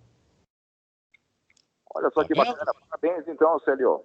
E ó, você tem aí, Célio, aí uma grande pessoa aí que pode lhe assessorar, aí um fortíssimo conhecedor, aí que é o Adilson Moraes, aí o Adilson conhece tudo do esporte. Com certeza vou me socorrer o Adilson aí quando a coisa apertar. Se fugir do direito, eu vou procurar você, viu, Adilson? Opa, vamos estreitar as relações aí. Você falou em futebol de salão? Isso, futebol de salão. Futebol de salão eu estarei dia 27, na próxima terça-feira, numa terça-feira em Piracicaba, a convite da Liga de Futebol de Salão e também do Sindicato das Arbitragens para ser mestre de cerimônias, né, do coroamento aí do curso de árbitros da Federação Paulista e para futebol de salão. Também vamos premiar os árbitros que foram destaques nessa temporada de 2020. Eu tive a honra de ser convidado para ser o mestre de cerimônias desse grande evento que irá acontecer lá em Piracicaba. Então, sério, bacana. Vamos estreitar relações aí, amigo. Tamo juntos. Falou, obrigado, meu. O Célio é eclético, né, meu? Agora, o Célio... Não, Pedro, e olha, vou ser sincero, viu, Adilson? O convite veio do presidente, né, atual presidente. Oi, Célio. Adilson? Oi, tô ouvindo. Acho que caiu aqui no Célio. Adilson, quero lembrar também que nós tivemos uma baixa aí de um colega nossa, né? E, enfim, Dalmo Pessoa que faleceu, é uma referência no jornalismo esportivo, uma referência para muita gente, até acredito para você também, né? Com certeza, o Dalmo é uma lenda, né, da crônica esportiva aqui de São Paulo. Ele lançou grandes nomes, inclusive ele que apadrinhou o Flávio Prado, que hoje está aí, né, na frente da Jovem Pan, da Gazeta, e tantos outros nomes que fazem parte da crônica esportiva. Sem dúvida nenhuma, é uma grande perda, né? E como diria ele, né, uma raposa felpuda. Ele usava essa expressão. Então, a raposa felpuda, o Dalmo Pessoa, infelizmente, nos deixou. Então, eu deixo aqui registrado pelos microfones da Trianon e da AM de Santos, da Universal, meu abraço, meu consolo a toda a família aí do Dalmo Pessoa. Sem dúvida, uma grande perca para o esporte, uma grande perca para o jornalismo esportivo, viu, Pedro? Tá ótimo. Bom, segunda-feira estamos de volta. Segunda-feira de volta com toda a rodada do Campeonato Brasileiro masculino e também do Campeonato Brasileiro feminino, que nesse meio de semana não teve rodada, a rodada segue para o final de semana. Vamos comentar também do jogo do Brasil, né, o que será de Brasil e Bolívia, e, é claro, tudo sobre o clássico, o Palmeiras do Pedro Nastri contra o São Paulo, do meu amigo Célio Egídio. Né? Vamos ver o que vai dar. Tá ótimo. Ô, Adilson, um forte abraço, um bom fim de semana para você e até segunda-feira, se Deus quiser. Se Deus quiser, por hoje é só, um forte abraço e até lá com mais um Giro Esportivo aqui no Metrópole em Foco. Tá ótimo. Tá vendo aí, Célio? Pedro. Caiu um pouco aí o sinal, né? Isso, deu uma balançada na internet, coisas do novo normal. Novo normal. Ô Célio, o que você achou aí da entrevista com o prefeito Bruno Covas? Então, eu achei o Bruninho um pouco tenso, viu, Pedro? Não sei se foi uma percepção minha, eu achei tenso. Não sei se é o efeito russomano, ou é o cansaço também aí da prefeitura, mais corrida eleitoral e, como ele mesmo disse, cobrança da família. Mas achei ele não tão relaxado assim quanto nas outras entrevistas, viu? Não. Eu também achei ele ele tentou relaxar, mas já estávamos mais no final, né? Olha, e por falar em política, o Célio, amanhã nós vamos receber o Celso Russomano, candidato à Prefeitura de São Paulo pelo Republicano, né? Celso Russomano. E o prefeito já deu uma cutucada, você sentiu lá uma eu prefiro brigar com os grandes bancos, com os grandes devedores, do que com caixa de supermercado. A coisa parece que viralizou demais aí, aquela discussão do Russomano com caixa de supermercado, e ele aí vai ter que... talvez os eleitores estejam esperando, né? Uma resposta, alguma coisa nesse sentido aí, porque aquela gravação viralizou e ficou muito ruim, né? Eu acho que para a imagem do Russomano, né? Agora, falando em imagem também, viu, Célio? O PTB do Roberto Jefferson causado aí um rebuliço também nas redes sociais, viu? Você conhece o Diabão? O Diabão da Praia Grande? Sim, o Diabão da Praia Grande é um candidato a vereador, né, lá do litoral, que está acusando o Roberto Jefferson aí de preconceito, né, por causa da aparência dele, né? O Diabão, que é casado com a mulher demônia. E o Roberto Jefferson simplesmente parece que expulsou o diabo e a diaba da legenda, motivado aí pela aparência. Você está sabendo dessa hisria? É o Diabão e a mulher demônia, né? Que a é o nome demônia. Certo. Mulher demônia, né? Para o nosso ouvinte entender, eles têm o corpo cheio de tatuagens, né? Chifres implantados, né? Algo assim bem diferenciado. E é uma liberdade deles, que eles podem fazer com o corpo, mas pelo jeito houve aí um probleminha técnico com o partido. Então, segundo consta aí, o Diabão, ele disse que ele começou a colocar uma tatuagem, um piercing e tal, ele gostou da história e deu prosseguimento aí. Esse é o mote deles nas redes sociais. Só que aí o pessoal não gostou muito não, pelo jeito do perfil. A Justiça Eleitoral recebeu aí o comunicado, né, do partido aí, cancelando o registro da candidatura aí do Diabão Prado. Ele tem sobrenome também, viu? É o Diabão Prado, a mulher diaba, demônia Prado, entendeu? E aí recebeu a coisa. O que acontece é o seguinte, que o Diabão, tá? Nesses tempos tão bicudos, ele está afirmando aí que ele não recebeu notificação nenhuma do diretório do PTB sobre a expulsão aí, e ele alega aí, né, que ele não infringiu regras do partido nenhuma, né? Sim. E que ele também não teve nem chance de defesa pelo partido, e que tomaram a decisão de expulsar ele sem que ele pudesse sequer se defender. O que eu acho que também, acho que aí, você como é especialista em direito eleitoral, eu acho que aí cabe alguma coisa, cabe um recurso, cabe alguma coisa nesse sentido, né? Agora, se o Diabo é tão feio quanto parece, por que aceitaram ele no partido e por que deram para ele aí o direito de disputar uma vaga na Câmara Municipal de Praia Grande? O que acontece, Pedro, a questão associativa, é muito bom o nosso ouvinte, né, o nosso colega da internet, entender. A ficha é feita pelo candidato, né, a ficha de filiação é feita pelo aquele que deseja ser de um partido X, Y, Z, e o partido aceita ou não, né? E teve um dado momento que o partido aceitou. Isso é o primeiro ponto, né? Isso é o primeiro passo. Aceitou e a pessoa tem a liberdade de expressão, né? A liberdade constitucional de dispor aí do corpo, desde que não haja mutilações. O Código Civil proíbe as mutilações, mas não é o caso deles, né? Eles fizeram uma série de tatuagens. Aí, no segundo momento, nós temos o que? As convenções, né, Pedro? Temos as convenções e também aprovaram, daí, não somente como um membro do partido, mas também com um provável candidato. Então, talvez seja no erro aí do partido e não dele, né? Então, acho que a razão pela qual cabe, sim, né, a manifestação dele, o devido recurso da sua desfiliação, né? E, inclusive, ouvir o Ministério Público, porque há ofensa à honra, ofensa à imagem, se realmente a motivação foi a discriminação pela sua aparência, né? Isso não é possível nos dias de hoje, no século XXI.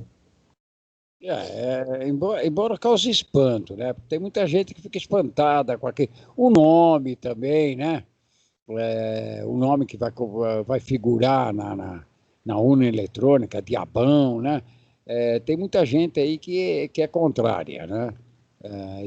Ainda existe um certo preconceito, uma tatuagem, né? Mas ele tem o corpo totalmente tatuado, chifrinho na cabeça, ele tem os olhos vermelhos, né? Colocou aí, também pintou os olhos. Bom, enfim, a língua parece uma... Enfim, cada um não quer, né? Cada um vive como... Mas causa espanto também. Causa. E eu acho que o partido aí ficou com um certo receio, porque falou, olha, os evangélicos não vão votar nele. Certamente os evangélicos... não tem nem como expulsar o Diabão do corpo do Prado, né?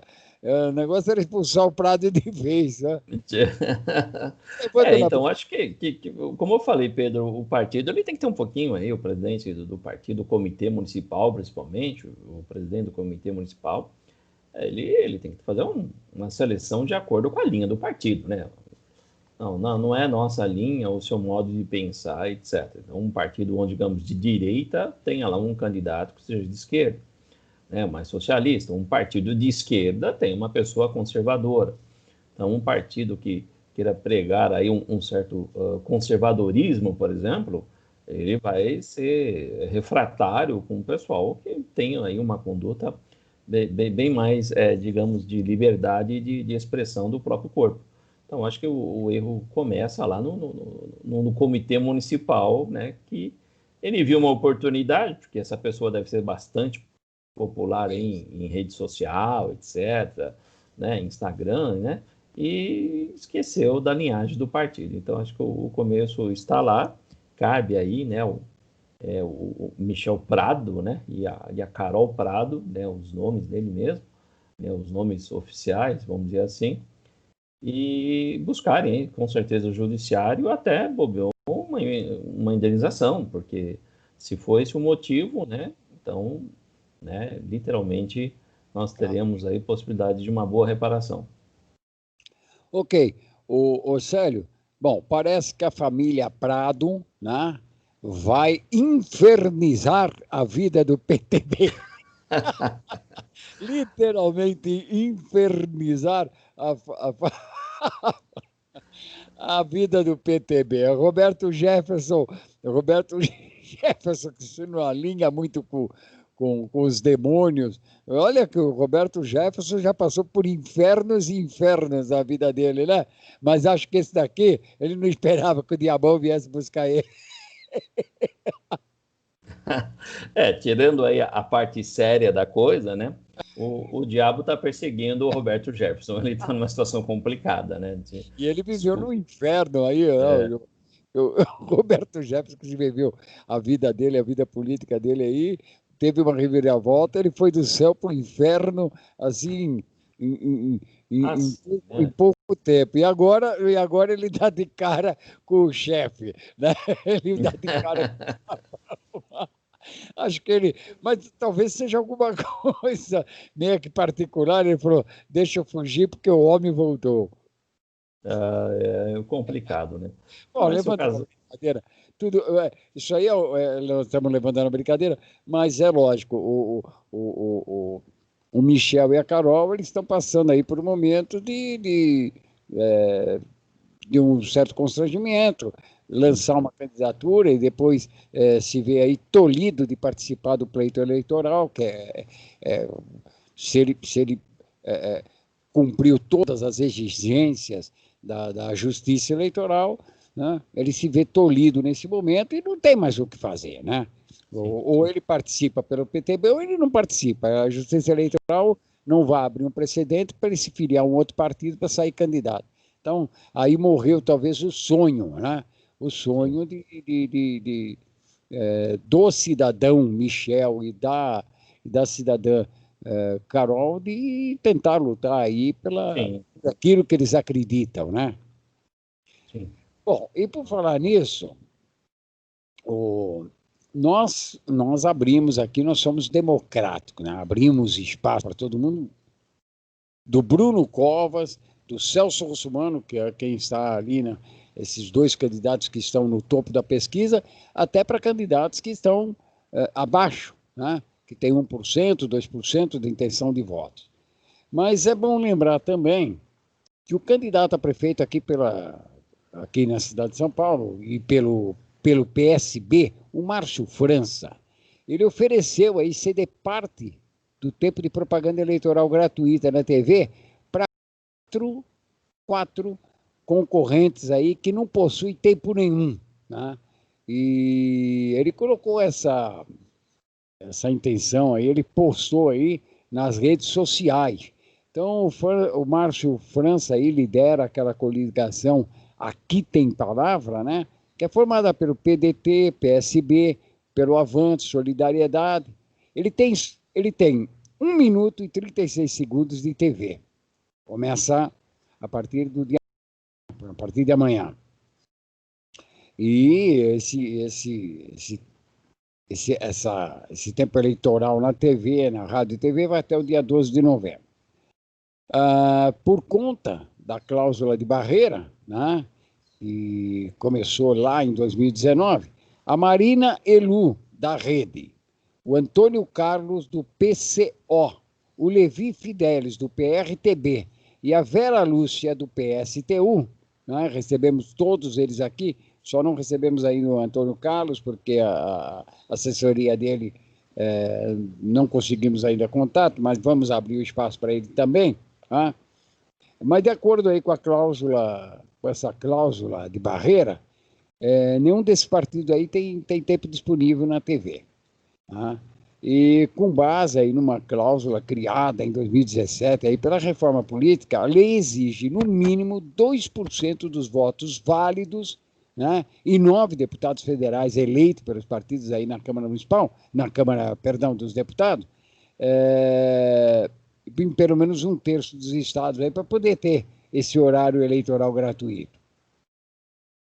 E aí o Márcio França falou, olha, eu vou ceder, né, para esses partidos, porque também gostaríamos de ouvir a proposta. Eu acho que foi bem democrático, ou então, não quero julgar aqui, fazer julgamento de valor, mas de repente, né, ele está na luta aí para o segundo turno e receber depois desses partidos o apoio, né, para um eventual segundo turno. Está fechado o seu áudio. Opa, abri.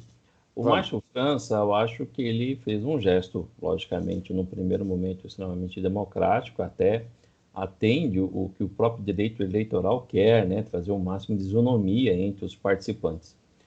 E lógico, né, tem a jogada política aí, Pedro, né, que ele está atraindo uma parcela aí de muitos eleitores fiéis a esses partidos, né, para o seu foco, né? Isso ele consegue aí, dependendo de uma boa estratégia, até alavancar um pouco mais sua posição, que, num primeiro momento, viu, Pedro, até me estranhou. Eu pensei que ele estaria aí, ó, brigando aí com Russomano, brigando com Covas, mas tivemos aí um efeito contrário aí com a entrada do Boulos e Erundina, né, que eu falo sempre, não é nem o efeito Boulos, o efeito Erundina e o efeito Boulos nas redes sociais.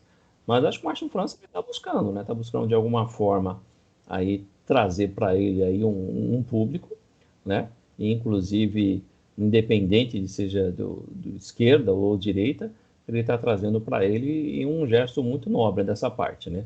Independente do aspecto político. E, de fato, Pedro, como você falou, a cláusula de barreira, ela é um complicador para os partidos pequenos, ou seja, isso motiva os partidos pequenos a trabalharem cada vez mais, mas também é uma maneira também de limitar aí os partidos pequenos, as manifestações de alguns grupos sociais, né, que desejam aí participar do processo político. Mas esse é o modelo que nós temos hoje, já houve outras cláusulas de barreira aí no passado, em 95 tivemos uma, e vida que segue, né? Essa é a luta eleitoral. Tá.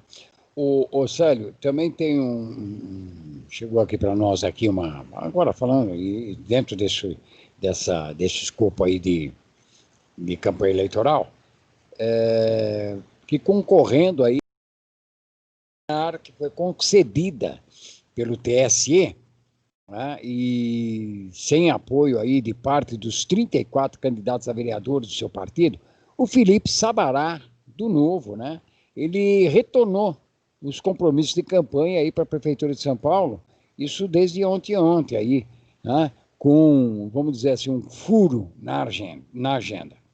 E faltou uma panfletagem no Jardim Ângela, que ele tinha prometido, mas aí resolveu, teve um furo aí e não foi, né? E ele acabou se desculpando por telefone, dizendo aí que havia se atrasado e que não teve condição de comparecer, né? Vamos lembrar que o Felipe Sabará havia sido suspenso aí pelo Novo, né? Após aquela denúncia de apontar a inconsistência no seu currículo acadêmico e inclusive também na sua declaração de patrimônio, né? Antes ele tinha feito uma polêmica, estava numa polêmica aí de ter enaltecido o Maluf. E o partido não gostou de nada disso, né?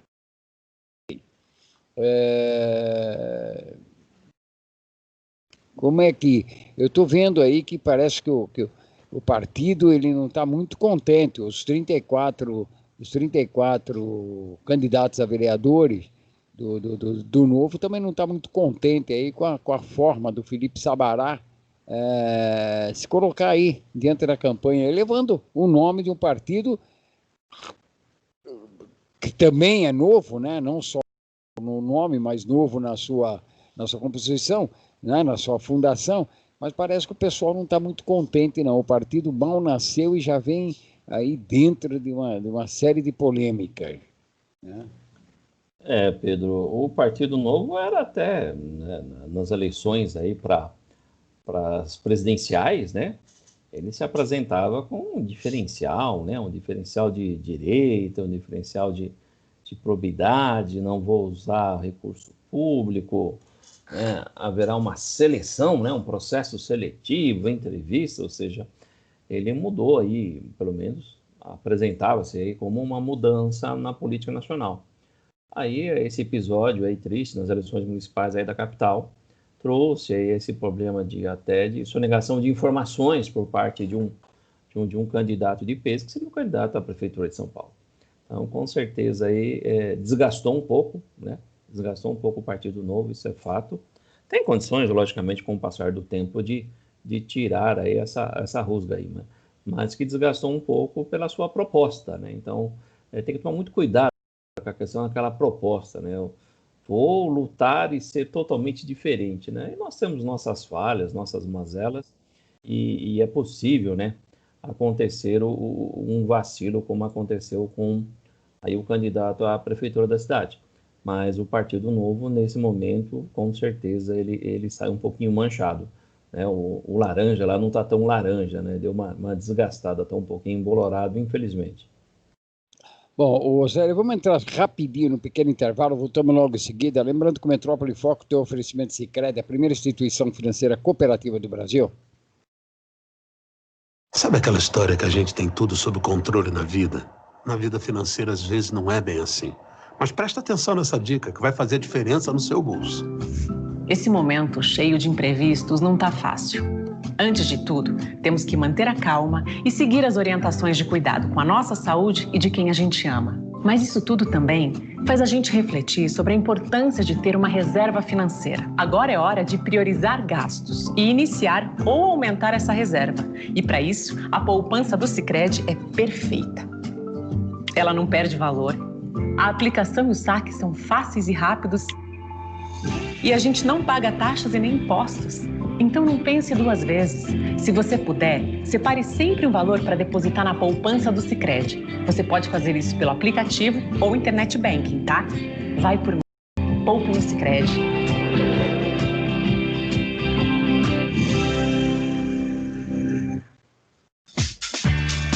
Feitos Assessoria, assessorando o crescimento do seu negócio.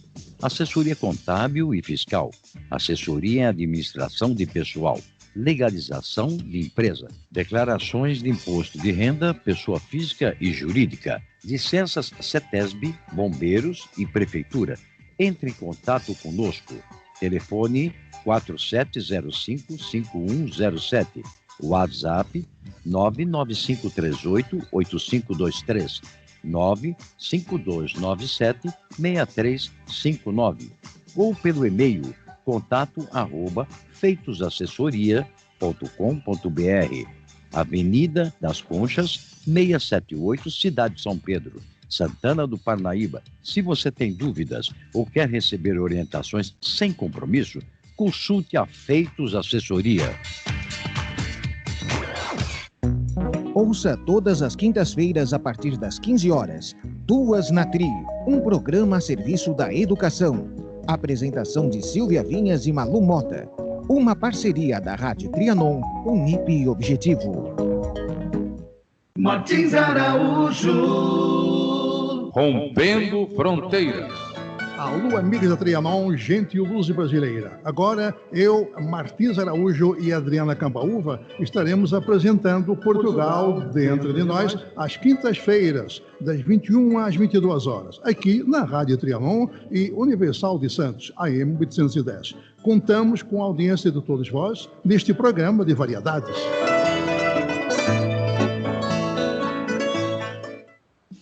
Há 8 anos consecutivos, Unip é a universidade particular preferida do mercado profissional, conforme ranking universitário Folha.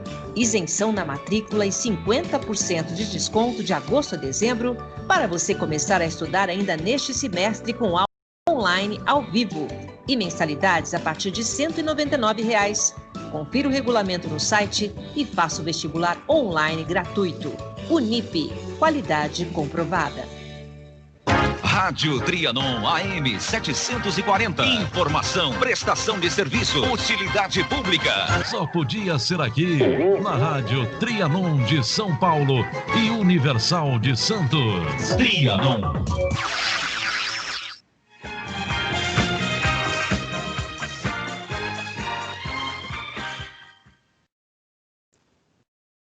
O Célio está aqui conosco?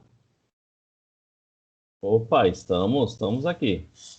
Célio, chegou aqui um WhatsApp aqui de um ouvinte, que ele falou que ele ficou meio assustado, né?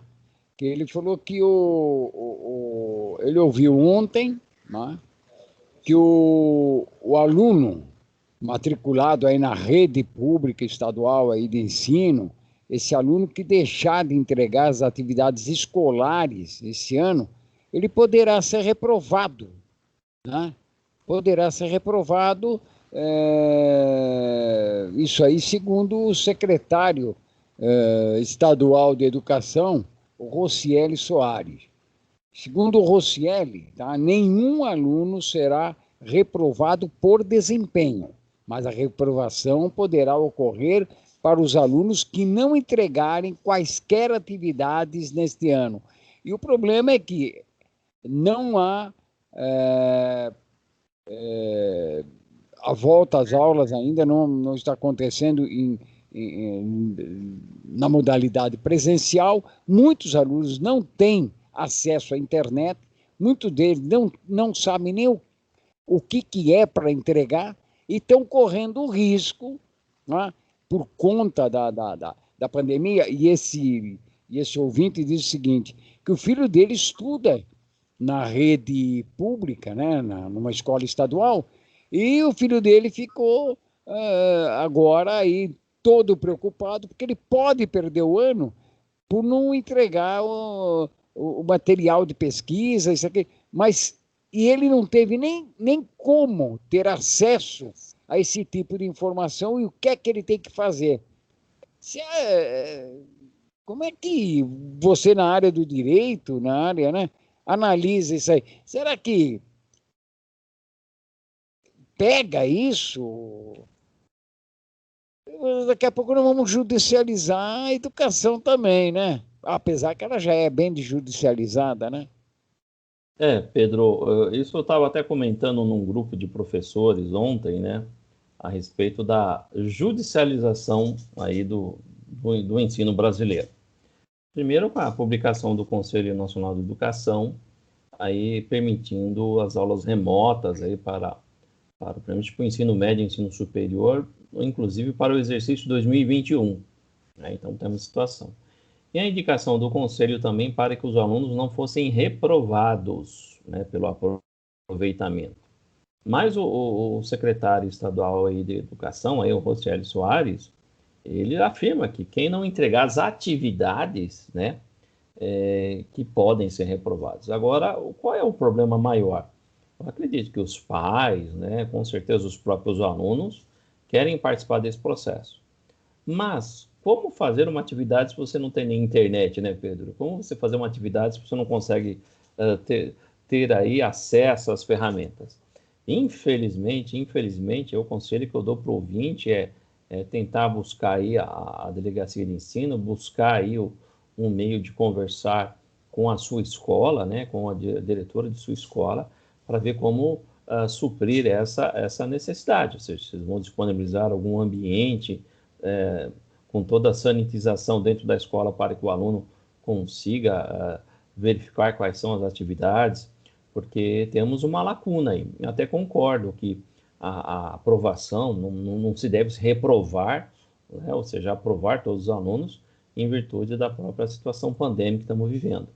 Mas em entrega até das atividades também acho também extremamente saudável. Mas o problema é o como, né? Se ela não tem ferramentas de como entregar, fica impossível. Então, com certeza, Pedro, você falou da judicialização. Então, isso num grupo com professores, todos os universitários, eu estava conversando isso, essa problemática aqui.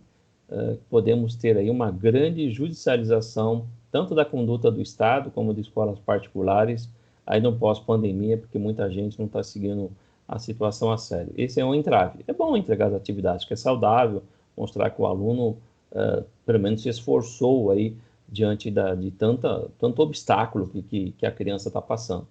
Mas também tem que dar ferramentas para que ele entregue. Acho que está faltando somente as ferramentas por parte do governo do Estado. Tá, Célio, muitos professores também reclamam, né, que eles não sabem como lidar, né, com essa coisa do ensino remoto. Não foram preparados para aquilo. Eles foram preparados para estar dentro de uma sala de aula, levar ali a grade curricular, tem a grade que eles têm que seguir durante o ano, vai orientando o aluno, mas isso é presencial. Não estão acostumados com essa coisa virtual, diferente de várias plataformas, de vários professores. E aí eu vou falar até da plataforma aí em que você está à frente aí, que é o Cursos Prêmio, né? Que já está acostumado com isso. Né? Então, vocês criaram tudo isso, tem todo um know-how para esse negócio. Por outro lado, tanto a prefeitura quanto mais a prefeitura, né? Nesse momento aí de volta às aulas presenciais, e que não pode receber aquele número de alunos na sala de aula, no momento é 20%, chegando até 35%, mas mesmo assim, uma escola, uma classe que tem aí seus 30, 35 alunos, né, só vai poder receber ali por volta de 10, 11 alunos. Quer dizer, os outros alunos vão ter que ficar remotamente, vão ter que ficar em casa aprendendo o sistema remoto. Quer dizer, virou uma confusão tão grande que nesse momento não sabe como fazer. Tá? Não seria... E comprar vagas em escolas particulares, eu acho que seria assim, um gasto muito grande nesse momento. Não seria melhor a prefeitura fazer parcerias com essas empresas que já estão aí que já estão, pelo menos em plataforma, que já estão fazendo cursos, né, à distância, EAD? Não seria mais fácil fazer uma parceria que sairia muito mais barato para a prefeitura? Tá? E essas, não que vamos substituir a presença do professor, mas nesse momento achar modelos e utilizar essa plataforma para reforço desses alunos. O custo para a prefeitura seria mínimo comparado à compra de vagas. Sim, Pedro. Olha, Pedro, o que eu vejo aí da Prefeitura Municipal? Hoje nós temos, né, não só na experiência que da nosso empreendimento atual, a Cursos Premium, mas nós temos várias plataformas no mercado, várias empresas disponíveis, várias empresas que podem ofertar aí educação online a baixo custo e numa situação muito tranquila, né, em termos de acesso. A única dificuldade é a pessoa ter internet no bairro. Nós sabemos que bairros mais distantes continuam com essa problemática, aí já é um problema da infraestrutura da prefeitura. Mas que existem plataformas viáveis e ficaria muito, mas muito mais em conta para o contribuinte, não para a prefeitura, né? Porque nós estamos pagando isso, né? Então, ficaria muito mais em conta para o contribuinte que reserva de vagas em escolas privadas, né? Isso com certeza. E eu vejo, Pedro, que não a aula remota como está estruturada hoje, ela é bem complexa. A aula remota é a aula em que o professor em time está com o aluno e no momento de aprendizado. Isso é muito complicado, principalmente para o ensino fundamental. Mas que a educação online, ou seja, que complementos online, esse será o caminho aí, com certeza, aí em 2021. Ou seja, o aluno ele vai ter um conteúdo na escola convencional, presencial, e quando ele for para casa, ele vai ter que realizar uma atividade. Eu acho que isso aí, com certeza, será o futuro.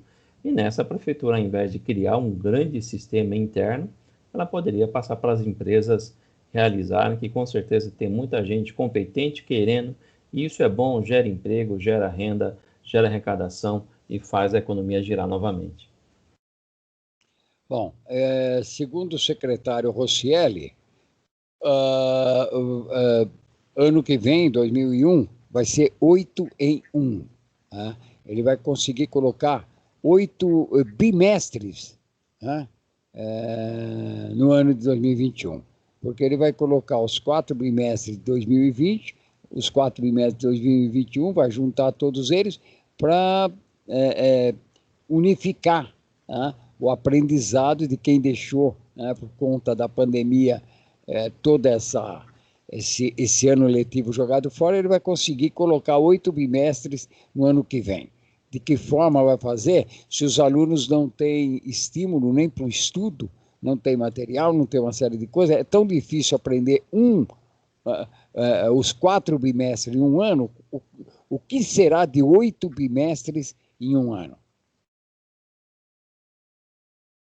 Olha, Pedro, nós estamos numa situação de guerra, né, Pedro? Nós temos que pensar também, né, Pedro? A gente será impossível voltar a uma normalidade. Eu acho que